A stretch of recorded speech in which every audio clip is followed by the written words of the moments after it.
This episode is brought to you by CoolStuffInc.com, the #1 seller of games and gaming accessories. And GatheringMagic.com, the #1 resource for Magic the Gathering news and articles. Hi, my name is Mike, and this is my Purphoros God of the Forge deck.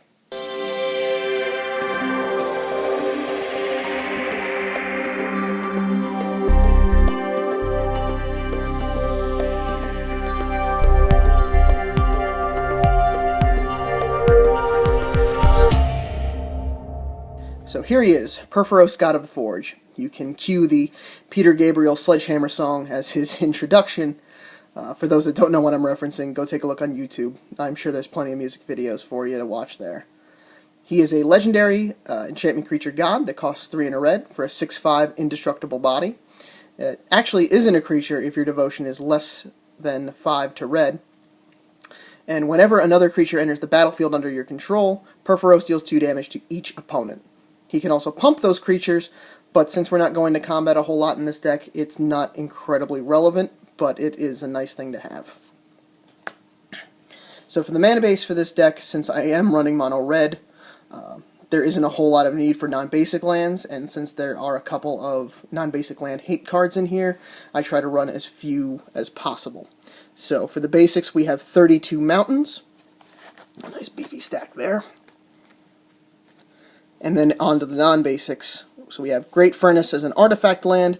This is relevant to one of the combos in the deck, which I'll get to a little bit later on. Valakut, I got all of those mountains. I may as well use them as a damage source. Cavern of Souls, basically make sure that I can cast Purphoros without being countered. Same thing goes for Boseiju, with the exception that's just for the instants and sorceries. Kher Keep helps me make kobolds, so making creatures is good. Does that little bit of incremental damage. High Market is actually a new inclusion to the deck. I only recently got it. But it's basically in there as a sack outlet, so in case I need to dump one of the couple of the creatures that I've got to gain a little bit of life, or if for some reason Purphoros becomes a creature at some point, it's critical for me to be able to sacrifice him so he isn't stolen. Buried Ruin helps me get out some of the artifacts that might have been milled or destroyed in some way. Just to have a little bit of artifact recursion. And then we get into the instants and sorceries of the deck. Price of Progress is in there as another non-basic land hate card to kind of just help those people that aren't running basics to hurt them a little bit. Shattering Spree helps me destroy, a whole bunch of artifacts that aren't particularly helping me out. Sudden Shock is a split-second shock spell that will really help out on some of those pesky creatures that I just can't kill any other way, and I need to make sure that the damage gets through. Chaos Warp. Red's pretty much only answer to enchantments, so if someone decides they want to steal Purphoros or copy him, I need some way of getting rid of it, so this is pretty much one of the only ways. Pillage, again, targeted land destruction, targeted artifact destruction, just basically making sure anything that's being particularly pesky or hindering the game, I can make sure I can get rid of it. More non-basic land hate, just destroying all the non-basics, just kind of keeping those people off of their land tempo. Unstable Footing is, it's not an absolutely necessary card, but it's something I like to run. At its lowest value, it's a damage prevention spell. On the higher end, it's an unblockable Lava Axe. Gamble, the only red tutor that I'm aware of, basically in there simply to be able to get Purphoros if he gets tucked in the deck. Everybody's favorite, everybody's loathed, Insurrection. The board gets bogged down with too many creatures or something I just can't handle with. I want to make sure that I can take control of all of them. It would be great if I had Goblin Bombardment out at the same time. Take all the dudes and sack them. But this is there simply to either get rid of creatures that have gotten their usefulness of entering the battlefield, just to keep Purphoros off of his devotion. Gratuitous Violence is definitely a workhorse of the deck. Basically turns Purphoros' 2 damage into 4 damage for each creature, which really just ramps up the machine gun ability. The only thing that you have to be important with to remember is that it's got 3 red mana in its casting cost. So you're only 1 off with Purphoros on the field to having him as a creature, so you just have to be careful. Stranglehold, basically in there is an anti-blue card, just to make sure that people aren't tutoring and taking extra turns. It's problematic if they go searching for answers that will just, impede the game for me. Curse of the Bloodletting, in there in place of Furnace of Wrath, simply because Furnace of Wrath can hurt me, and I want to be hurting other people. So the only way that they can really have this hurt me is to copy it. Pyrohemia helps to get a little bit of extra damage on the little weenies on the board if I need to wipe the board using red, just open red mana. It hasn't been incredibly useful simply because it also hurts me as well, but it does help to keep the board a little clean. Leyline of Punishment. It's really important to make sure that my opponents are losing life and not gaining life, and that they're not preventing any of that damage, like, say, from, Runetail or some other damage prevention spells. Need to make sure that everything that I'm playing is going through. Tooth and Claw basically turns on the daisy chain of sacking creatures to make more creatures, and just continue the cycle until I win. The good old classic mana barbs make people think, make sure that they're using their mana effectively and they're not just tapping it for the sake of tapping it. Same thing with Burning Earth. This is just the social contract friendly version of mana barbs. Price of Glory. This is another, can be for other colors, but primarily anti-blue. Just making sure anyone that wants to cast counter spells or to be able to do things on other people's turns, that they think twice about it, because they'll end up losing the lands that they tap. Blood Moon, just keeping the tempo to make sure that everything else is, all the non-basics are mountains, keeping those people that are running dual lands and non-basics like their Mazes of Ith and turning them into mountains.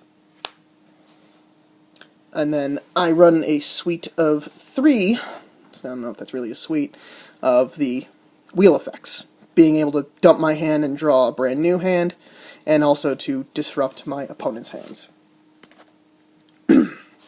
Comet Storm is one of the red X spells, being multi-kicker targetable, so I can target specific things to dump a whole lot of damage on in particular. It's game-winning. It should include that if you're doing a lot of red stuff. Same thing with Tempt with Vengeance. Great from the Commander 2013 product.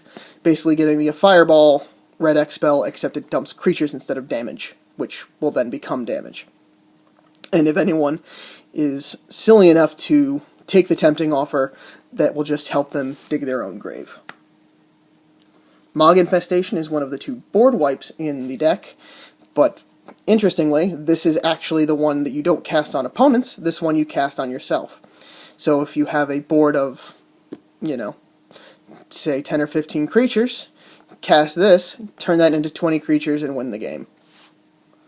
And then the actual one board wipe of the deck, All is Dust, to just get rid of the pesky colored permanents, leave the artifacts in place. We get into the actual creatures of the deck. Goblin Marshal, he's a little bit higher on the casting cost, but since he does have that echo ability, he'll take himself out rather than me having to sacrifice him. And coming in with 2 dudes and then leaving with 2 dudes just puts out a lot of damage quickly. Rakka Mar, it's slow token producing, but it does have haste, so it does, that's 4 damage right off of the bat from her coming in. One of everyone's favorite goblins, Krenko. How goblins make more goblins, do more damage. Self-explanatory. Obsidian Fireheart isn't really, it's not a token-producing card, but it's just one of my favorite cards at a Zendikar. Being able to put blaze counters on things to just help get a little bit more incremental damage, or to just, put blaze counters on lands to remind people that there are some nasty lands out there that need to be taken care of. Siege Gang Commander, same thing kind of as the Goblin Marshal, comes in with creatures, so it deals a lot of damage quickly, and then I can actually use those tokens that it creates to deal more damage. Archwing Dragon, I don't know how much longer I really want to keep this in the deck. It's nice to have a recurable creature that I can just keep dumping back from my hand because it just bounces back at the end, but it's not pulling its weight as far as the rest of the deck, so it's nice to be able to have something that I always have a guaranteed drop after turn 4 to be able to just continually keep doing damage, and it does have flying and haste, but, I don't know. Norin the Wary. We get to get into the last 2 real all-star creatures of the deck. For 1 casting cost, he really is paid well over in damage. Basically making sure that, in a 4-player game going around the table, that he's doing at least 2, 4, 6, at least 8 damage before it gets back to me. It's fantastic. And the other all-star in the deck, Grinning Ignus. For those of you that are familiar with Storm, you know exactly how this guy works. But for those that are reading and not quite understanding how it's supposed to work, cast him once and then use red to just keep bouncing him back, add his casting cost back to the pool. Basically, you get 2 damage for every red mana that you've got. You basically turn him into a massive shock. And then we get into the artifacts of the deck. There are 25 of them, the first 2 actually being creatures. Pentavis, working in a similar situation to the Grinning Ignus, where just using mana to help create creatures just at will can just turn into a massive amount of damage quickly. Solemn, everyone knows him, everyone loves him. It's good for mana ramp, and just to be able to just have a creature out there that I can just get as another Purphoros trigger off of. Now to the actual artifacts. There are a couple in here that I have proxied. Sorry, I just don't have the money for some of them, and I'm in the process of trying to trade for a couple of the others. Gauntlet of Might being in there. If you don't, have the $160 so or whatever the current market price is for this card, you could run a Gauntlet of Power. The reason I'd rather run Might is because no matter where it is, if it got copied or stolen, it will always give Mountains the additional tap rather than having a separate imprint. It's also 1 casting cost less, which just gives me usually an extra turn to do something with it. Skull Clamp, I'm making a lot of tokens. Red doesn't have a whole lot of way of doing card draw. This just kind of helps me to thin out the deck and draw. Same with Teferi's Puzzle Box. It also keeps my opponents off tempo, or on tempo. It's the problem with the Puzzle Box, it's a little chaotic. Wayfarer's Bauble, early drop to help me ramp out. What would a Purphoros deck be without his hammer? Giving the creatures haste is nice, not super relevant, but in a pinch being able to sack a land to make a golem is nice. Also, having another artifact, also important. Howling Mine, it does help my opponents as well as me, but like I said, red card draw, hard to really come by, so I'm taking what I can get. Same with Trading Post. Makes dudes and draws me cards and gains me life. So, it's all around good artifact. Expedition Map helps me to get some of the few non-basic lands that are in there out. So, need it be Boseiju, need it be Cavern of Souls, or Valakut, can make sure that I get them. Ring of Three Wishes falls into that same category as Gamble. Need to be able to get Purphoros out if he gets tutored. Or if I have him out and I've got it pretty good lock, then use that to get some of the game-ending cards. Mind's Eye, more card draw. Defense Grid, making sure that if you really want to cast those spells off of my turn, on my turn, or not on your turn, that you're paying a little bit extra. Ruby Medallion, just helping to just cut down the casting cost of things, make it a little bit quicker for the deck. Ashnod's Altar, again another sack effect, just help to ramp and just get rid of the tokens that I don't need. Same with Phyrexian Altar, just getting colored mana though is actually a little bit more important.